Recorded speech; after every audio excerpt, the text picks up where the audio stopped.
está conosco o pastor Juvenil. Há um tempo atrás, eu até tinha dito num grupo que foi ano passado, mas não foi. Fui olhar, foi em 2022. Eu passei aqui um vídeo sobre uma escola especial, a Escola Pamose.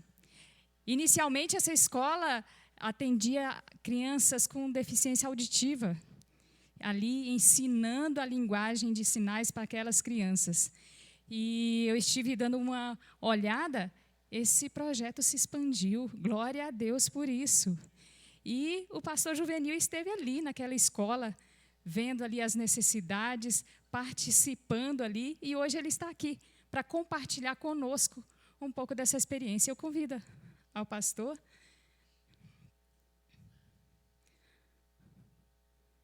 Eu vou deixar que ele mesmo se apresente melhor para a igreja e vamos orar por ele. Também depois apresente sua esposa para nós. Pai, obrigada por esse dia. Obrigada por nossas vidas. Obrigada por essa noite. Obrigada, Senhor, pela presença do pastor Juvenil aqui. Obrigada, Senhor, por tudo que ele tem vivenciado no campo missionário e por hoje estar aqui para compartilhar um pouco daquilo que ele tem vivido, Pai. Fala aos nossos corações como o Senhor já tem falado ao coração dele. O usa com poder e graça em nome de Jesus. Amém. Amém, obrigado. Boa noite, igreja. É uma alegria estar aqui com vocês. Meu nome é Juvenil. Normalmente as pessoas brincam com isso, eu já me acostumei, nos meus 60, continuo sendo juvenil e vou ser para sempre. Isso me traz vantagens. Sou pastor na Igreja Batista do Jardim Pinheiros, em Santa Felicidade. Sou acompanhado da Tânia, da minha esposa. E a gente tem vivido neste tempo, no nosso ministério, eu estou há 8 anos lá naquela igreja. Deus desperta no meu coração e depois no coração da Tânia algo que foi inimaginável, que eu não realmente imaginei que ele iria fazer, esse chamado para missões longe do Brasil. Então, eu nasci numa família que não era cristã evangélica, uma família que tinha a sua cultura, tinha um Deus distante, mas eu entendo que Deus separou a minha vida para ser exatamente quem eu sou hoje, pastor. E eu sou pastor há 15 anos, vivi a maior parte da minha história longe do Evangelho. E no momento do meu casamento e da Tânia com a nossa filha mais velha, no momento de doença, eu tive um encontro com Jesus e aí vim para o Evangelho. E logo no início já comecei a ouvir as pessoas dizerem que eu tinha um chamado ministerial, mas isso era longe do meu coração. Mas eu não sabia que Deus tinha um chamado a mais, além de ser pastor, que era o de viver essa experiência radical, que é viver missões. Embora isso sempre ardeu no meu coração. E aliás, eu não consigo entender quando eu vejo um crente que escuta falar sobre missões e que ele não tem uma vontade louca de ir para algum lugar, mesmo que seja inconsequente, ou juvenil como eu, para ir ver o que acontece, viver o desafio de missões e estar no campo missionário. Pois bem, para mim o texto, e nós, como crentes, eu preciso trazer um texto bíblico. Convido você a abrir a tua Bíblia no livro de Marcos, no último capítulo, no livro de Mateus, me perdoe, no capítulo 28, a partir do verso 16, e nós vamos refletir breve sobre esse texto, porque eu quero contar um pouco para vocês da nossa experiência em Uambo, a minha experiência depois e a minha experiência junto com a Tânia. Então, Marcos capítulo 28, a partir do verso 16. A palavra do Senhor diz assim: Os 11 discípulos foram para Galiléia e chegaram ao monte que Jesus tinha indicado, e quando viram Jesus o adoraram, mas alguns tiveram suas dúvidas. Então Jesus chegou perto deles e disse: Deus me deu todo o poder no céu e na terra, portanto, vão a todos os povos do mundo e façam com que sejam meus seguidores, batizando esses seguidores em nome do Pai, do Filho e do Espírito Santo, e ensinando-os a obedecer a tudo o que tenho ordenado a vocês. E lembrem disso, eu estou com vocês todos os dias até o fim dos tempos. Esse texto, para mim, ele traz alguns pontos muito importantes quando eu e você entendemos o chamado de Deus para sair do banco da igreja e irmos na missão que Ele nos chama. Interessante porque Jesus chega aqui para os discípulos que andaram com Ele, que caminharam com Ele, e Jesus, neste contato, na retomada com o contato, os discípulos têm dúvida de quem Ele é, E aí Jesus chega perto deles como que dizendo assim, olha para mim e veja quem eu sou. E aí Jesus diz para eles assim, eu acho isso tremendo. Deus me deu todo o poder sobre o céu e sobre a terra. Jesus se coloca como quem tinha e quem de fato recebeu todo o poder que é dado a ele. E aí ele dá uma ordem a mim e a você como discípulo dele, quando ele diz, portanto, vão a todos os povos do mundo e façam com que sejam meus seguidores. E aí ele dá a orientação do batizar em nome do Pai, do Filho e do Espírito Santo. Logo depois que eu tive o meu encontro com Jesus e comecei a ouvir falar de missões como nós, batistas, e várias outras denominações vivem, eu comecei a me apaixonar pelo ID. E a África sempre foi um lugar que ardeu no meu coração, mas era tão distante. Primeiro porque quando eu me converti, eu trabalhava no meio secular, eu era bancário, então tinha a rotina da vida de manhã até a noite, né, de segunda a sexta, então era algo muito distante. Eu nunca achei que eu viveria como pastor numa igreja, atendendo como eu faço hoje, integralmente como pastor. Mas o meu coração ardia em cada momento que eu via falar de missões e tive algumas oportunidades de viajar, de ir para a Amazônia, de ir para o sertão da Bahia, e cada vez mais o meu coração ardia por missões. Quando foi em 2021, pastor Silvanir, que é daqui de São José dos Pinhais, um grande irmão em Cristo, aliás, foi a pessoa que me levou para Jesus, nós trabalhávamos juntos no banco aqui em São José dos Pinhais em 1999, e eu era gerente geral do banco, ele era meu funcionário e ele passou pelo processo de conversão, ele falou do evangelho para mim, e aí o Silva me liga um dia e diz assim, comece a orar, porque nós vamos para a África. Eu não dei muito crédito para ele. E aí passou um tempo, ele de novo, você está orando, nós vamos para a África. Cara, eu não tenho esse dinheiro. Antes tinha lá um poder aquisitivo, depois como pastor você não tem esse poder aquisitivo. Não, nós vamos para a África, Deus já confirmou.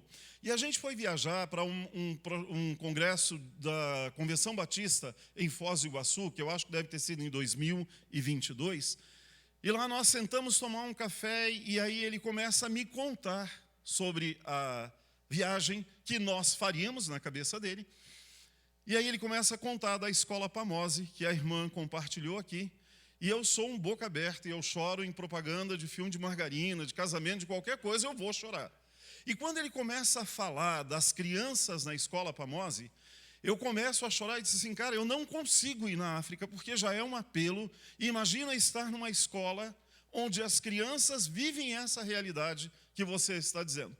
O que eu vou fazer na África? Eu vou só gastar um dinheiro, eu não tenho nada para fazer lá. E ele disse, engano teu. Se você for, você vai ver o mais que Deus vai fazer. E aí comecei a comentar isso com a igreja, com a Tânia, evidentemente, com a minha esposa, e nós começamos a orar por isso. E aí um dia ele me liga e fala assim, olha, você tem que ligar e tem que reservar a tua passagem. Porque a gente, em outubro, isso eu não lembro se era maio de 2022, o tempo se perdeu. E aí a Ingrid, que é daqui de São José, que é a esposa do pastor Eric, pastor de adolescentes, a Ingrid cuida de missões, e ela chega e fica na minha cabeça, pastor, você tem que ir, Deus vai prover o recurso. E ela senta na frente da minha mesa e falei, tá, nós vamos ligar na junta de missões, onde tem a mulher que trabalha com as passagens aéreas, e eu vou cotar a passagem. E liguei, vendo os valores, naquela época as passagens eram bem reduzidas, o valor era bem diferente do que está hoje. E aí eu começo a conversar com ela, a passagem ficaria acho que em torno de R$4.000 e de volta, mas para mim era muito naquele período. E eu com o meu sentado, meu computador assim na frente, a Ingrid sentada aqui, e aí, de repente, a mulher começa a pedir os meus dados e eu fui passando. Eu fui entregando os meus dados para ela. Passa o teu cartão, passa o teu RG, passa o teu CPF. E quando eu olho, aparece na minha tela do meu computador a minha passagem para Angola, para Luanda. E me deu um desespero, porque eu não tinha dito para ela, compre a passagem. E aí eu falei, Ingrid, essa mulher é louca, ela mandou a passagem. Ela falou, deixa, Deus está usando ela. E foi assim que eu fui, de impulso, para Angola, para a África, para viver essa experiência que Deus tinha para a minha vida. E aí foi um processo, né? Para a gente entrar, agora deu uma melhorada, mas para nós entrarmos em Angola, para nós chegarmos em Luanda, por exemplo, existe uma restrição muito grande, e eu vou tentar, neste curto espaço de tempo, falei para o pastor que é tanta coisa para contar, e eu vou tentar compilar um pouco das duas viagens para contar para vocês, mas é muito desafiador entrar na África. Nós estávamos em 10, a maioria de nós éramos pastores. Só que quando você entra num país como aquele, que eu imaginei que você não teria nenhum controle na entrada, você se assusta quando você chega pelo excesso de controle. Para mim, entrar em Luanda foi como olhar o Brasil de 40... Não é transmitido, né, pastor? O senhor me diz. É como olhar o Brasil de 40... A gente tem que cuidar, porque nós temos missionários lá. E dependendo do que eu falar, se for transmitido, nós atrapalhamos, né, os missionários que estão lá. É como você lembrar do Brasil de 40, 50 anos atrás. É um país que é subdesenvolvido, é um país que vive no domínio de um governo autoritário. O povo vive sob a opressão, e eles vivem num controle absurdo que eu e você não conseguimos imaginar, exceto se nós chegarmos lá para viver lá. Enfim, nós saímos para a nossa viagem, para viver essa experiência, e a primeira experiência foi muito radical, porque nós chegamos em Luanda, e aí nós pegaríamos carro para ir até o Uambo, que são 800 quilômetros. Então eu vivi essa experiência, e eu sonhava com isso, em andar 800 quilômetros na África de carro. Eu não trouxe nenhuma foto de nenhum carro, mas os carros, quando você olha de fora, são maravilhosos. Sabe aqueles carrões 4x4? Mas quando você entra nele, os bancos estão quebrados, os vidros estão quebrados, não tem ar-condicionado, nada no carro funciona, e você vai espremido num canto, porque, de fato, a mola está subindo, e são 800 quilômetros nessa realidade que a gente viveu.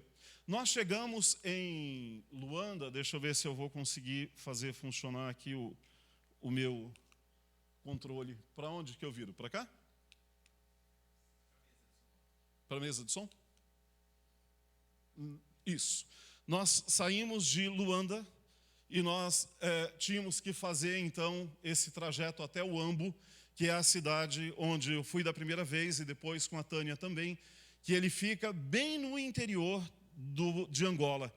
Então, é um lugar bem distante, é um lugar bem pequeno, e essa trajetória toda, ela é bem, de Luanda até lá, ela é bem complexa. As estradas são bem ruins, não preciso falar, eu acho que você consegue imaginar, mas de acordo com o que você vai andando, você vai vendo as tribos, porque lá realmente são tribos, e as tribos, cada uma delas tem a sua cultura, tem a sua experiência. Então, por exemplo, eu cheguei a ver, na beira da estrada, as crianças vendendo os espetinhos de rato, e esse era um dos medos que eu tinha, porque eu tenho fobia de rato, desde a minha infância, e aí eu comecei a tratar isso com Deus antes, né, porque quando você vai numa viagem missionária, você aprende que você não pode se escandalizar com nada que você vê, você não pode demonstrar surpresa em nada que você vê, porque é a cultura daquele povo.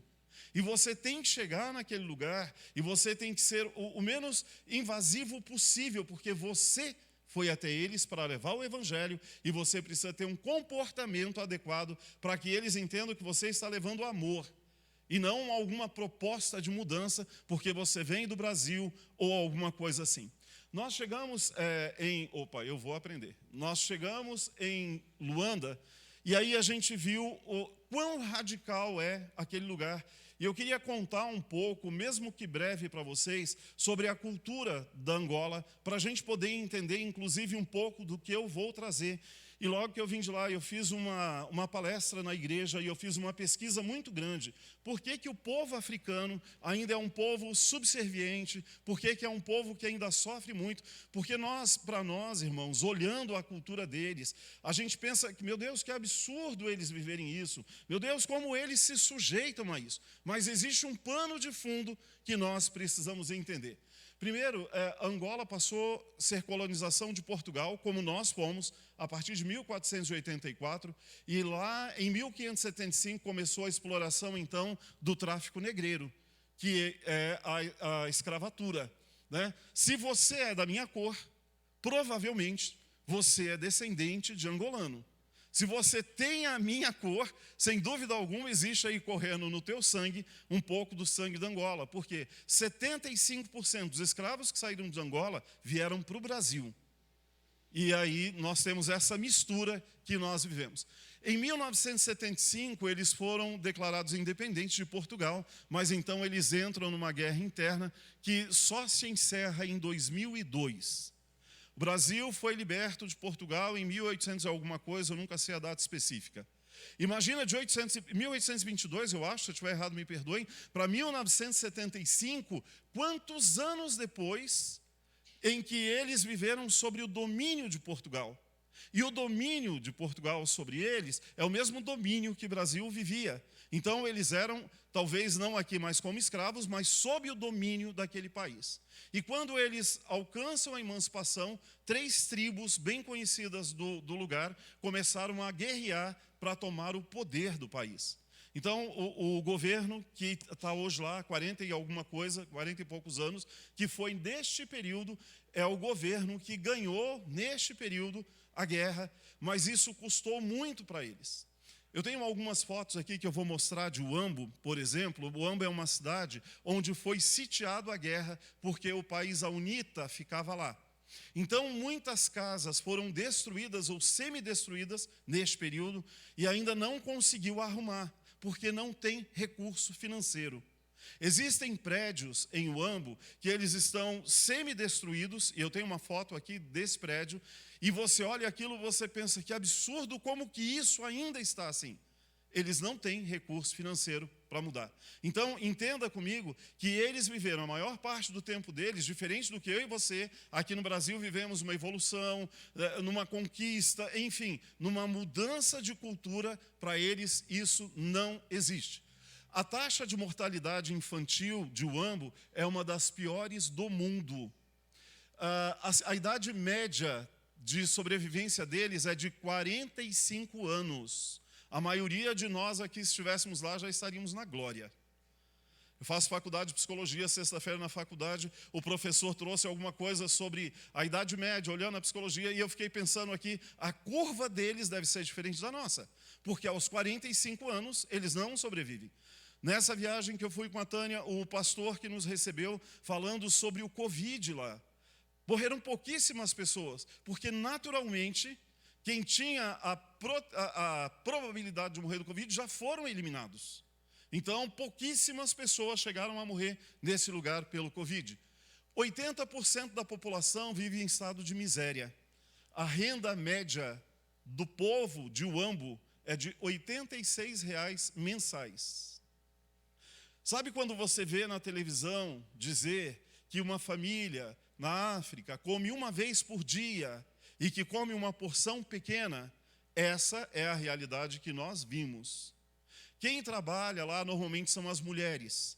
Os homens ficaram muito tempo na guerra, então hoje os cristãos já costumam ter uma cultura diferente, mas a maior parte dos homens não trabalham. Eles ficam nos bares, eles bebem, as mulheres trabalham, os filhos se autocriam, as crianças crescem sozinhas. E as mulheres vendem nas feiras as coisas que elas conseguem produzir, alguma verdura, alguma coisa assim. Do dinheiro que ela vende no dia, ela vai ter que comprar matéria-prima para vender no dia seguinte e ela sustenta a família. Família, para eles, é em média de 14 a 16 pessoas numa casa. Existe uma cultura lá que se o casal não tiver muitos filhos, ele é amaldiçoado. Então ele precisa ter muitos filhos para mostrar que Deus se agrada dele. A gente tem que entender que para eles a questão de religião, por exemplo, eles vêm de tribos. Então eles viviam experiências diferentes que a gente vive enquanto cristão. E mesmo nas igrejas, os pastores compartilham que é um grande desafio. Porque existem pessoas que estão dentro da igreja, que vieram das tribos, e que quando o Deus da palavra não faz o que eles gostariam, eles procuram os pajés, os bruxos, enfim, aquilo que a cultura deles ensinou para eles. Então, essa mudança de cultura, para entender que pode ter menos filho, inclusive na nossa cabeça racional, peraí, se ganha R$86, não deveria nem ter filhos, quanto mais 16. Para eles não é assim que funciona o pensamento deles. Sobre a exportação de escravos, brevemente, né? Esses africanos, eles eram aprisionados. Eu sei que eu e você estudamos isso lá, eu falo do ginásio, sei lá, ensino médio. Eles eram aprisionados, eles eram retirados das tribos e eles eram levados para o porto, marcados com ferro quente e vendidos para serem escravizados na Europa e na América. O Brasil recebeu 5 milhões de africanos e a América em torno de 11 a 12 milhões. Então, 75% dos escravos que vieram para o Brasil vieram da Angola. Essa primeira foto, eu não sei se dá para vocês identificarem ou enxergarem, se a iluminação atrapalha, mas este aqui é um dos lugares, né, eu disse para vocês que eu sou chorão, esse é um dos lugares que é o Museu da Escravatura, e esta ponte, ela data deste período em que os nossos ancestrais, se você tem a minha cor, saíram de lá, passaram por essa ponte e entraram em navios para vir para o Brasil ou para ir para outros lugares como escravos. Estar nesse lugar me deu uma angústia muito grande e uma tristeza muito profunda, e eu fiquei imaginando o coração de Deus, porque esse lugar carrega o peso de uma destruição da imagem humana, daquilo que Deus criou, e ao mesmo tempo da desvalorização do ser humano, já naquele período, em detrimento a dinheiro, a poder, enfim, ao que a gente vive como sociedade. Não é permitido tirar foto, eu pequei, eu tirei a foto escondido, de longe, por isso que ela é meio tremida. Lá tem um monte de coisa que você não pode fotografar, então as minhas fotos normalmente são meio assim, ruim, eu não sou um bom fotógrafo mesmo, mas você não pode chegar e tirar foto. Não é permitido que você faça isso. Esses escravos vinham, né, para o Brasil e para outros lugares, eram de 300 a 500 africanos em cada navio. A viagem partia de Luanda até Recife, eram 35 dias, Salvador 40, Rio de Janeiro 60 dias. Eles vinham no porão e eles ficavam embaixo em lugares onde eles não conseguiam ficar em pé. Então imagina esses homens, mulheres e crianças em porões de navio por 30, 40, 60 dias, recebendo uma alimentação diária para não ter força e não ter rebelião. Imagina esses homens vivendo, onde as fezes ficavam junto no porão do navio, a urina, e aí as doenças, o escorbuto e outras doenças vinham no meio deles, e eles, uma grande parte, 1/4 deles morriam antes de chegar no destino final. E aí eles eram jogados no meio do mar, né? Os navios eram lavados com criolina e outras coisas, vinagre, para tirar o mau cheiro. Existe uma cultura, eu não sei se você já ouviu falar de Recife, existe o Porto de Galinhas, que é um lugar muito famoso hoje, e as pessoas vão muito para Porto de Galinhas para turismo. O Porto de Galinhas que quando foi proibido no Brasil a vinda de escravos, então eles colocavam os escravos no porão, uma galinha da Angola em cima, e quando chegava em Recife, o grito era, tem galinha no porto, que era a galinha da Angola, mas na verdade era para a venda dos escravos que estavam chegando, né, os nossos irmãos em Cristo, criados por Deus, como eu e você, amados por Deus, como eu e você. Então eu só quis trazer um pouco disso para você entender por que você olha essa cultura desse povo, e às vezes a gente não entende por que essas pessoas ainda vivem como eles vivem. E quando a gente vai lá, e embora a gente não entenda, mas com um pouquinho de história, a gente passa a perceber ou a entender aquilo que acontece com eles. E o negócio não funciona de novo. Vamos lá. Vai lá. Essa foto é de Luanda. Foi o primeiro impacto que eu tive. É muito lixo em todos os lugares. Em todos os lugares. Luanda, é claro que tem um lugar bonito, um lugar turístico, um lugar do estrangeiro, mas lembra que eu falei que 80% da população vive em estado de miséria. Então, 80% da população desse país vive esta realidade.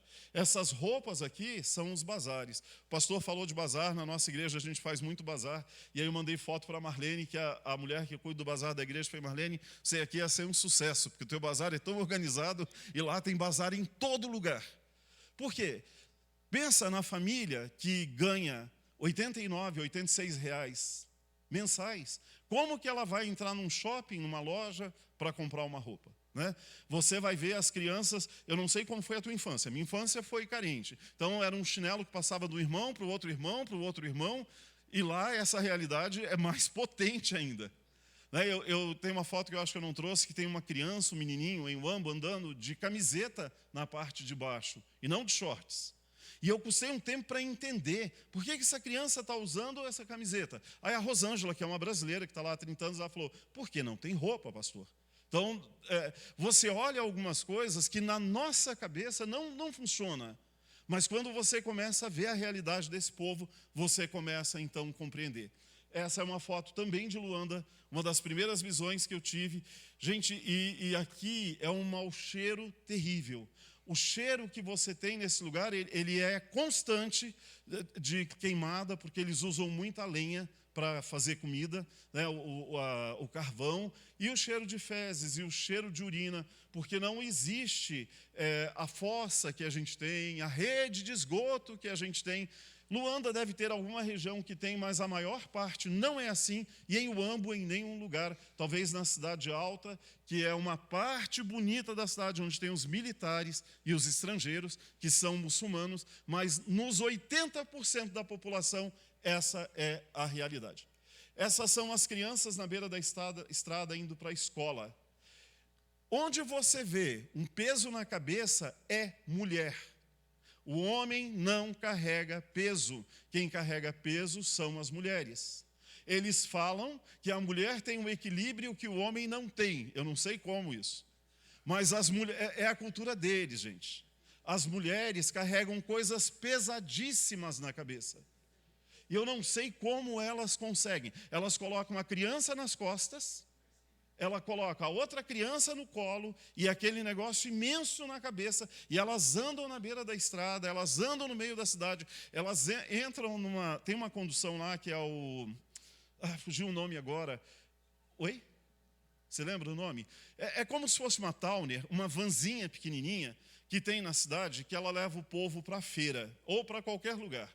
Mas naquela van, que aqui você colocaria ali 6 pessoas, lá eles colocam 15 tranquilo. E a gente andou e eu fiz a Tânia andar naquele negócio.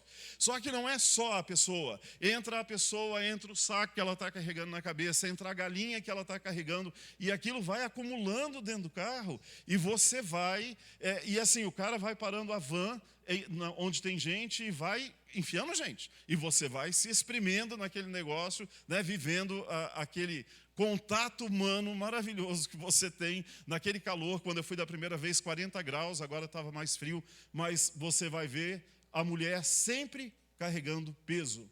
Essa é uma foto da estrada, que é uma aldeia. Então, as aldeias são com culturas diferentes.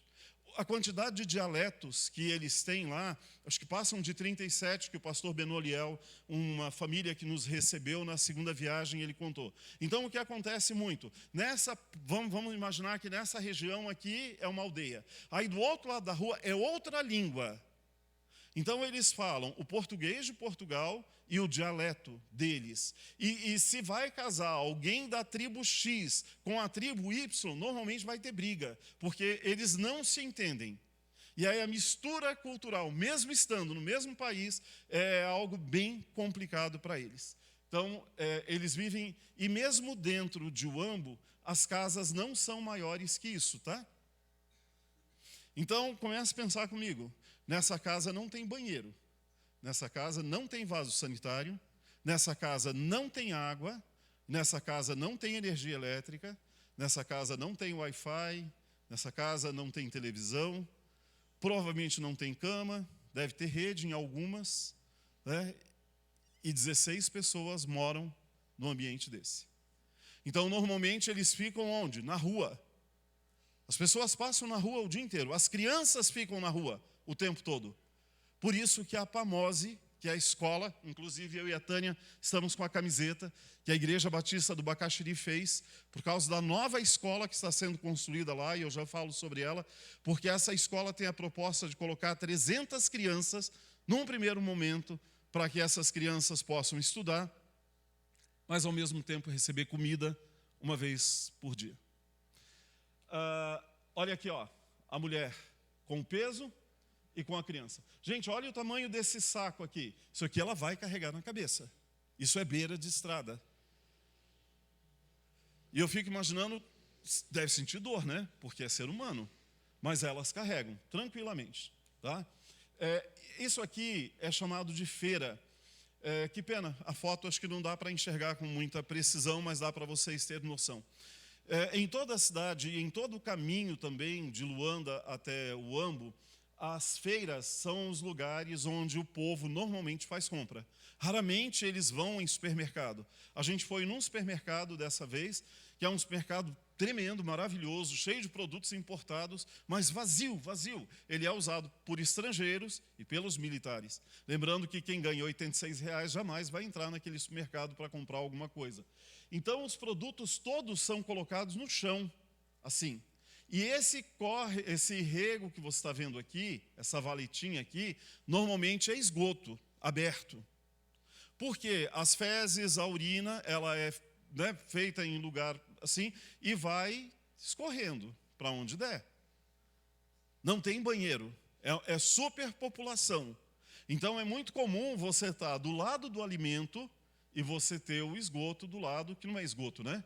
Que é e aí você tem aquele mau cheiro constante. Existe uma praça lá, que eu fui da primeira vez, fiz a minha esposa e ela ficou indignada comigo por ter feito ela ir lá, que é chamada da Praça da Alemanha, que para mim, assim, ir o Huambo e não ir lá, não é ir lá. Quem é do norte do Brasil me falou muito que é parecido com a feira que tem no Pará, enfim, em alguns lugares aí. Mas eu nunca vi aquilo e não pude fotografar como eu queria. E desta viagem agora, nem celular nós não podemos levar lá. A gente foi orientado a não levar, porque é perigoso. Provavelmente você volta sem ele. Até porque, para eles, nós fomos milionários.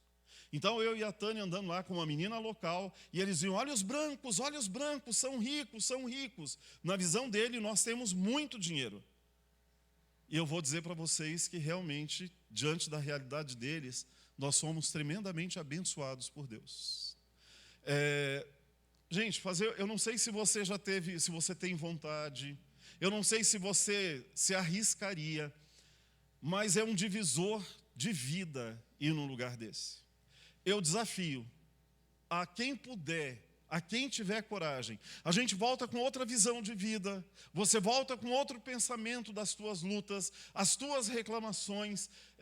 A gente fala que às vezes os adolescentes reclamam muito, né? Faz uma comitiva de adolescente, leva lá e solta lá 10 dias e volta a buscar depois. Mas brincadeira, não são só eles, nós também somos assim.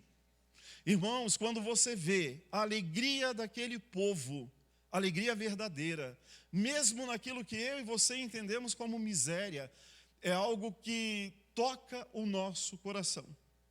As crianças, onde a gente vai, que elas olham e percebem, e elas sabem que a gente é estrangeiro, elas começam, se reúnem em grupinho de 2, 3 ou 4 e começam a cantar. E sabe que a gente é crente, começa a cantar hinos. E a alegria deles é algo que contagia o nosso coração. E aí eu me perguntava o tempo todo, Deus, como? Ou Deus, tem misericórdia da minha vida, da minha indignação, da minha insatisfação, com tudo aquilo que eu tenho, com a comida que não falta na mesa, com tudo aquilo que o Senhor provê, e eu ainda consigo reclamar. Quando a gente vai, a gente não volta igual. Então essa é uma realidade. Você pode ver que só tem mulheres aqui trabalhando e as crianças estão soltas, né? Elas ficam em todos os lugares.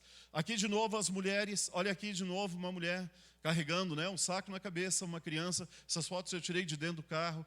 Então elas vão carregar bastante peso normalmente para estar onde elas querem. Essa foto aqui é de perto da escola Pamose e elas ficam aqui todos os dias vendendo grãos. Então, todo tipo de grão que você imaginar que tem lá, elas estão vendendo. Essa foto não dá para enxergar muito bem, mas essas 3 mulheres estão com bacia com galinha viva na cabeça, vendendo na rua. E elas nem seguram a bacia, elas saem tranquilamente, né, vendendo, e aí quando precisar entrar na van, elas vão entrar com isso na cabeça, e não tem problema quem está lá com a galinha. Enfim, a vida vai acontecer ali do jeito que elas querem. Essa foto aqui chamou muito a minha atenção, tanto da primeira vez como agora, lá eles comem muita farinha. tanto a farinha de mandioca, como a farinha de milho, como da múcua. A múcua é uma fruta da árvore do baobá. O baobá é aquela árvore do filme do Rei Leão. E a árvore do Rei Leão, o baobá, tem uma fruta que tem muitos nutrientes, inclusive a Rosângela disse para mim e para a Tânia, que eles querem usar na escola Pamose, porque ela traz muito nutriente para a criança. Então a fruta é feita a farinha, e a farinha é colocada para secar, e ela é vendida depois. Só que, observa comigo, essa farinha está secando em pano, aqui tem esgoto, aqui tem terra, e aqui passa moto, aqui passa carro, e lá é muita poeira. E essa farinha seca, e no fim do dia ela é acumulada, né, colocada em sacolinhas, e depois ela é vendida, e é este alimento que eles comem uma vez por dia. Essa família padrão, os 80% da população deste lugar.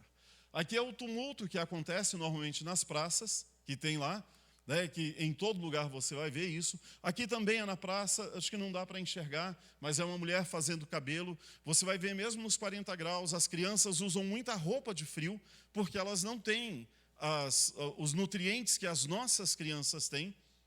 Então, elas devem ter lá a sua anemia, né, um problema a mais de saúde, então elas vão usar bastante roupa de frio. Aqui também é na Praça da Alemanha. Nesse lugar você vai comprar o que você quiser, de pilha a porco sendo partido no machado, numa tábua no chão. Você tem a galinha viva, você tem a galinha frita, você tem o peixe no sol, na tábua, no chão, cozido, você tem frito, você tem cru, você tem o frango, você tem o porco, você tem a mulher fazendo peruca, você tem a mulher fazendo rastafari, você tem a pilha, você tem o radinho, você tem as roupas usadas, você tem as roupas novas, você tem um mundo nessa feira para comprar. E ela tem lá milhares de pessoas durante o dia passam por este lugar. É uma confusão, você não consegue entender, até porque a gente sente medo de estar lá. Né, aquele tumulto que você vive. Você sabe quando você vai numa loja e fala que tem poluição visual, que você não consegue entender a loja? Ali é isso, é poluição visual. Eles falam muito alto o tempo todo gritando, parece que estão brigando, mas é normal deles, então você não consegue entender muito bem.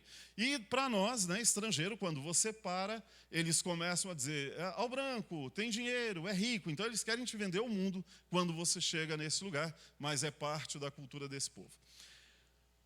Teve um dia que nós fomos num lugar que é onde está sendo construída a nova escola Pamose, e a gente era próximo do meio-dia, e aí a gente passou por esse lugar, e esse foi um dos dias que eu não consegui realmente comer, quando eu vi as crianças pegando comida no lixo, que eu sei que no Brasil também tem, mas que lá é de uma potência que eu não sei explicar para você.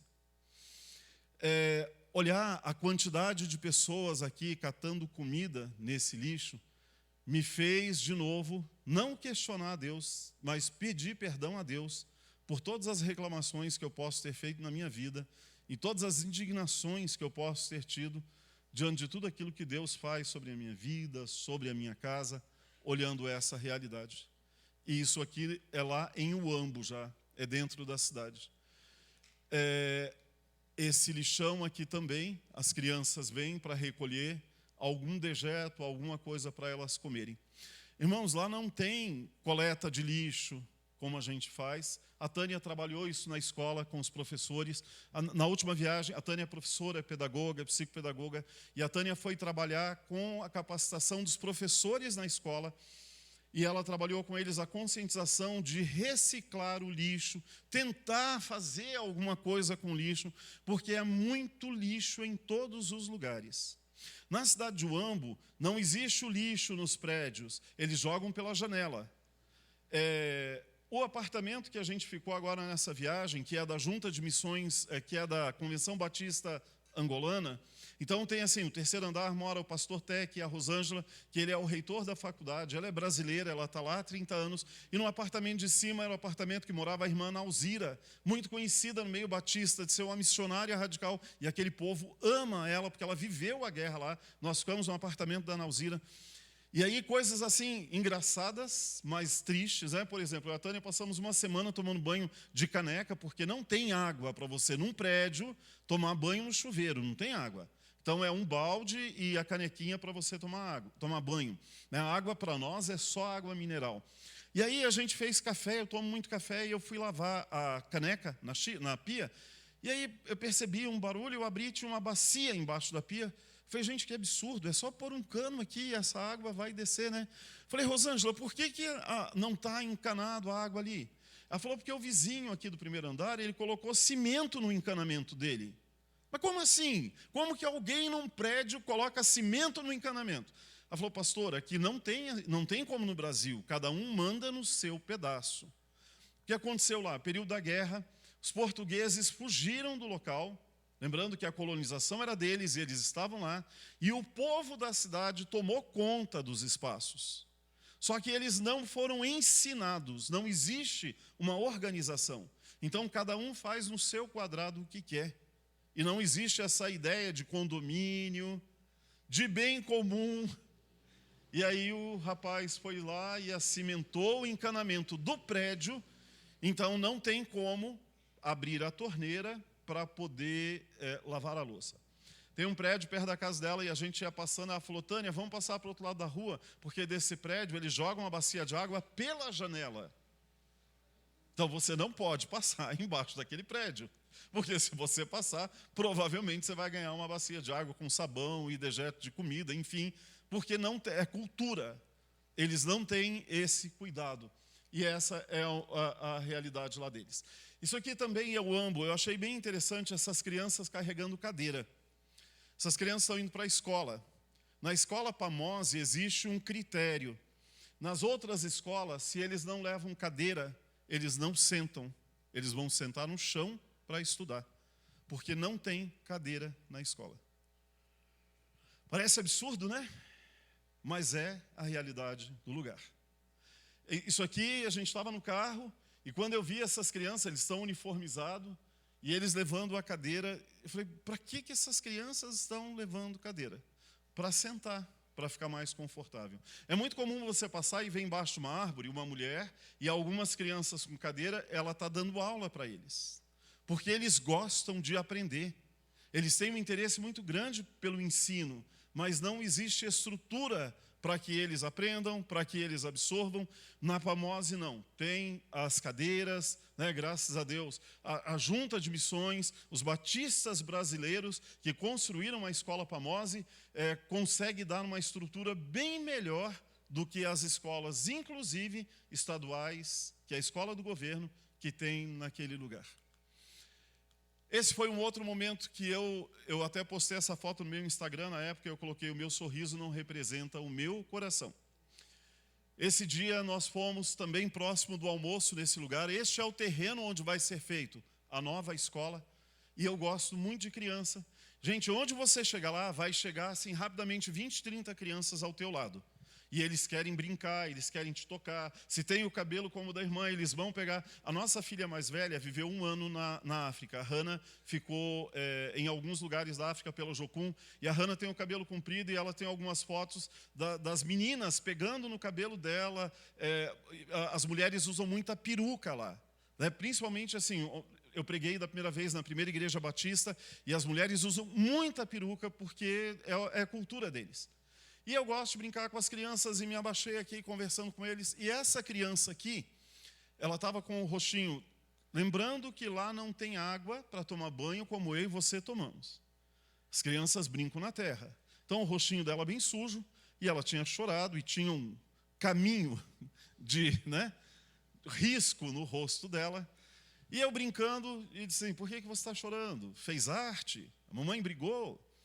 Aí a mãe dela falou, misturado no português, com o umbundo, que é a língua deles, é evidente que eu não entendi. Aí a Rosângela falou, pastor, ela está dizendo que ela não mata cabritô hoje. O que é isso? Isso era meio-dia. Ela falou, não, pastor, é que ela comeu ontem às 9 da manhã, e hoje já é meio-dia, ela ainda não comeu. E ela está chorando porque ela tem fome. E aí, gente, por mais que eu fui preparado, eu não consegui porque nesse momento eu comecei a chorar e me deu assim uma dor no meu coração. Eu não consegui disfarçar, e eu não sei se você conseguiria. E aí eu saí, o pastor Silvanil falou assim, o que aconteceu? Porque você não pode chorar. Cara, você não está aqui para potencializar a dor deles. Você não está aqui para mostrar que eles estão na miséria. Você está aqui para abençoar, para falar de... Eu não consegui. Ele falou, o que aconteceu? Aí eu contei, ele saiu chorando do lado, aí veio o Clérison do Rio Grande do Sul, a mesma coisa. E aí eu chamei a Rosângela, eu gosto de fazer comida, eu amo cozinha. Eu falei, Rosângela, me leva num lugar, nós vamos comprar comida, nós vamos fazer comida e nós vamos trazer aqui. A gente tem um ímpeto e a ignorância de não conhecer. Ela falou, não, pastor, não posso. Como não, Rosângela? Ela falou, pastor, se nós trouxermos comida para 100, virão 200. Se nós trouxermos para 200, virão 500. Se nós trouxermos para 500, virão 1000. Não é como no Brasil. A gente, quando foi para o sertão da Bahia, ou para a Amazônia, ou mesmo na tua região, você quer fazer uma ação social para atender crianças, você vai fazer e vai atender. Mas lá você não consegue. Porque não é uma fome que nós vamos estancar da forma que inocentemente nós achamos que poderíamos fazer. E aí eu falei, Deus, faça como lá na multiplicação de pães e peixes. Multiplica um alimento para que essas crianças tenham a comida necessária, mas é uma realidade diária deles. Aí esse pastor do Rio Grande do Sul abriu a mochila dele e ele tinha 15 paçoquinhas. E ele, impulsivamente, pegou e começou a entregar. Gente, começou a chegar a criança. Tem comida e não tinha mais paçoquinha para entregar. Aí foi outro choro, né? Porque e aqueles que não ganharam? Como que fica? E aí eu entendi aquilo que ela disse. Quando a gente faz uma viagem missionária, a gente precisa ouvir muito quem está no local. A gente precisa ter disciplina, obediência, e o nosso inconformismo precisa ser tratado porque a gente pode causar problema para eles. Ela sabe como funciona, mas nesse dia foi o mesmo dia do lixão. E aí nesse dia foi terrível, porque senta para comer um prato de comida, mesmo que pequeno lá, quando você vê uma realidade dessa acontecendo. Esse é o pastor Tec, essa é a Rosângela, ela é brasileira, de São Paulo, ela está lá há 30 anos, casou-se com ele, terminou a faculdade, foi viver uma experiência na África, conheceu o pastor Tec, se casaram, ela está lá há 30 anos, ela é contemporânea da Nauzira, essa mulher é uma bênção. Foi através dela que começou a escola Pamose, a escola que a gente tem abençoado. Aqui a gente no terreno, onde vai ser feito a nova escola, onde já começou. Aqui é dentro da escola Pamose. A escola é uma escola que começou porque na igreja, que é no mesmo pátio, tinham crianças com deficiência auditiva. E a Rosângela começou a escola por causa dessas crianças. Então, acho que eram 6 crianças, né, Tânia, a princípio. E aí começaram a vir crianças da comunidade. Lá tem muita criança com surdez. Lá tem muita deficiência, muita criança com comorbidade. E aí vieram umas crianças cegas também. Hoje, a Escola Pamose tem 180 alunos. Só que ela faz o que se chama que é a inclusão inversa. Então vamos lá, aqui no Brasil a gente fala da inclusão na escola, que é quando vem as crianças especiais junto com as crianças que não têm comorbidade. Aqui já é o contrário. Qual foi o maior interesse dos pais nessa escola, gente, que vocês acham que foi? A comida. A escola dá comida uma vez por dia. Então as crianças vêm porque elas comem aqui uma vez por dia, e aí talvez diminua a despesa em casa, ou comem aqui e comem em casa. Esse professor aqui, ele é cego e ele dá aula para as crianças cegas. Acho que vocês conseguem ver um pouquinho da estrutura da sala de aula, né? Dá para ter noção daí?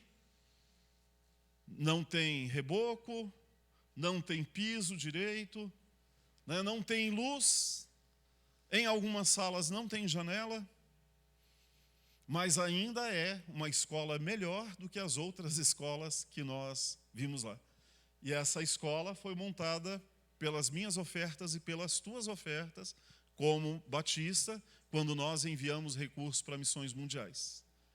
Esse professor aqui, na capacitação agora que a Tânia fez, quando eu fui na primeira viagem, eu fiz uma campanha em rede social, Eu tenho muitos conhecidos por causa do tempo de banco e eu não tenho vergonha de pedir quando é para essas campanhas. E a gente levou 3 malas de material para trabalhar com as crianças cegas. Eu não tinha noção do que era isso. Fui atrás, descobri, a minha esposa ajudou. E aí eu consegui descobrir lá, bola de guiso. Nunca tinha escutado falar. É uma bola que tem um guizo que ajuda a criança cega o dominó com relevo, o dado, e enfim, fui descobrindo. Nós levamos 3 malas. E eu fiquei super emocionado quando entreguei para ele. E agora, quando a gente chegou lá, que a Tânia foi capacitar os professores, e ela queria um material porque esses professores estavam juntos. Os professores surdos estavam juntos. E a Tânia falou, tem alguma coisa para eu entregar para esse professor e para o outro? Aí abriram um armário e eu me assustei porque tudo que eu levei estava nas caixas guardadinho. E eu falei para a Osana, filha da missionária, por que isso está na caixa? Ela falou, porque não sabe usar. Aí mais um choque cultural que eu tive. O que adianta você levar alguma coisa se não tem quem capacite para usar? Aí você pode dizer para mim, que absurdo, se entrar no YouTube e colocar um tutorial, que YouTube, que Wi-Fi, que internet. A internet lá à noite não funciona. Para falar com as nossas filhas e com a igreja era uma luta. Para você comprar um chip de celular lá, você vai gastar 1h30 entregando os seus documentos, quem você é, por que você está aqui, tamanho o controle que tem no local. O acesso às redes, à internet, é extremamente precário. Correio não chega. Tem a Cristina, que é uma angolana, que ficou 4 anos no Brasil, se aproximou da gente. Ela fala com a Tânia, às vezes, para pegar as questões pedagógicas, para trabalhar com algumas crianças, mas ela não consegue falar, porque raramente você consegue falar por telefone. Consegue, mas é muito difícil.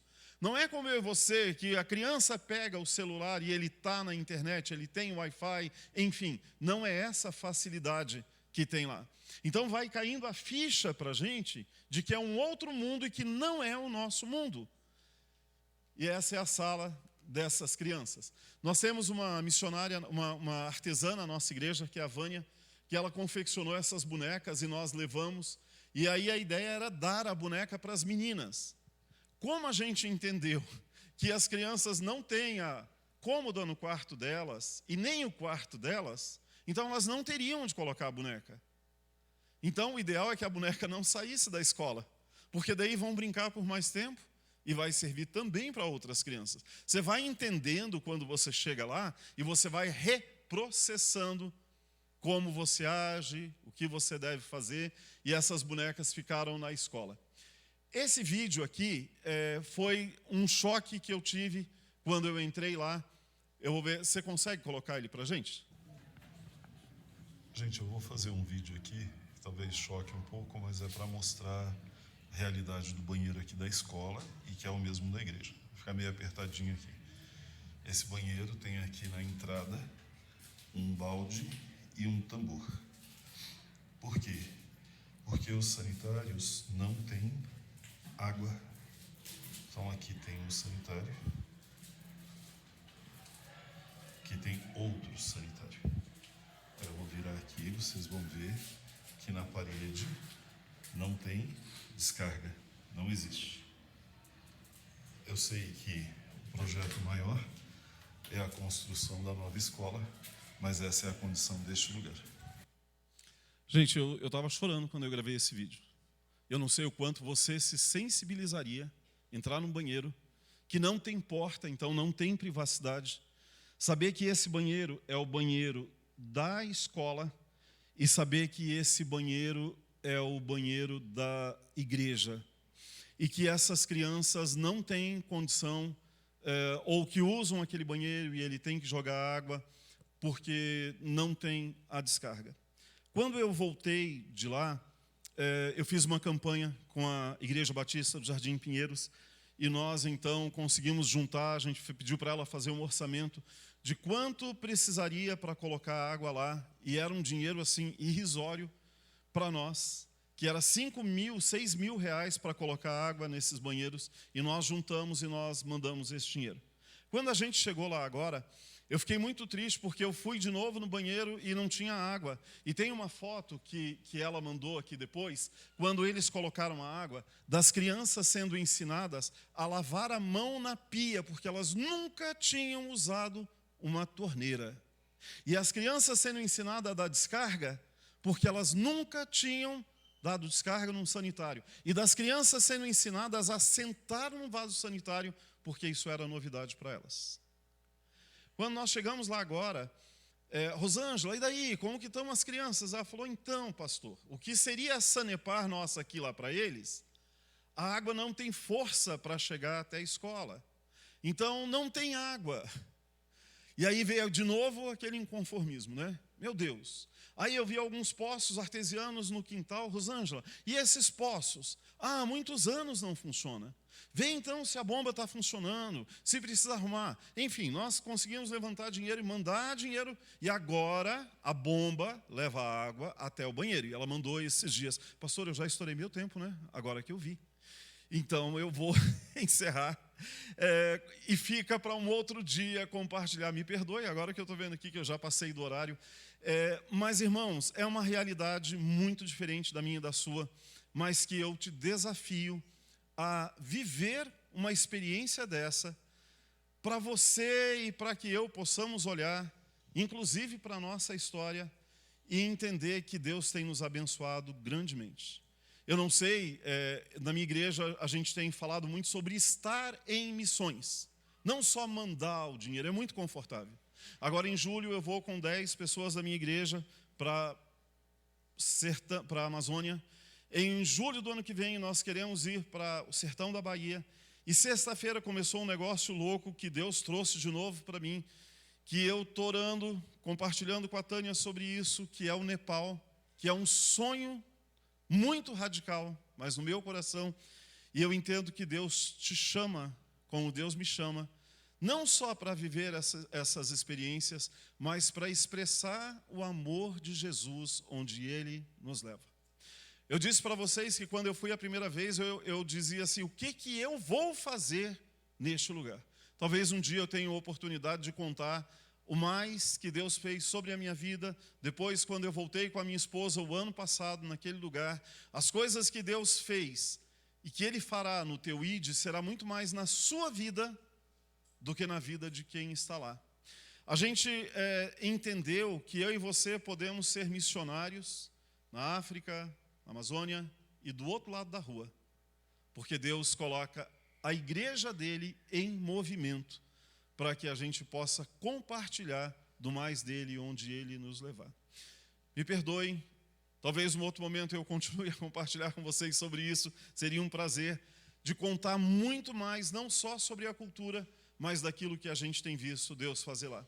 Hoje a Igreja Batista do Bacaxiri acampa essa campanha, que é a da Escola Pamose, que é montar essa escola para 300 crianças, e aí, diante do pouco que você ouviu, talvez o teu coração se aqueça para querer estar junto como batista, abençoando as crianças que estão naquele lugar, e eu creio que esse também é um projeto de Deus. Gente, aquele é só um. Quantos no mundo Deus tem nos levantado para fazer para a honra e glória do nome dele? Bem, quero orar, agradecendo a Deus pelo privilégio de compartilhar essa palavra com você, e que essa palavra que Ele ministrou no teu coração possa ferver, não só aqui hoje, e não só emocionalmente, mas para que eu e você possamos gerar frutos para a glorificação do nome dEle. Pai, nós te louvamos porque nós vivemos num país diferente, que a gente tem a liberdade de cultuar o teu nome, e nós vivemos num país onde nós temos recursos, e nós podemos ser bênção onde o Senhor nos envia. Quero te agradecer por essa igreja, pelo privilégio de poder contar um pouco de Uambo, agradecer pela vida da Rosângela, essa brasileira que está naquele lugar fazendo a diferença, mas eu quero pedir que o Senhor nos incomode, que o Senhor nos levante como igreja brasileira, para olharmos lá longe, entendendo que o Senhor, quando recebeu todo o poder, eu entendo que o Senhor nos levanta para agirmos na autoridade do teu nome, para entrarmos onde o Senhor quer, não só na questão social, mas inclusive em compartilhar o teu evangelho. Abençoa-nos, movimenta o nosso coração, e que nessa semana nós possamos continuar ouvindo a tua direção e o teu apelo no nosso coração. Em nome de Jesus, oramos e agradecemos. Amém e amém.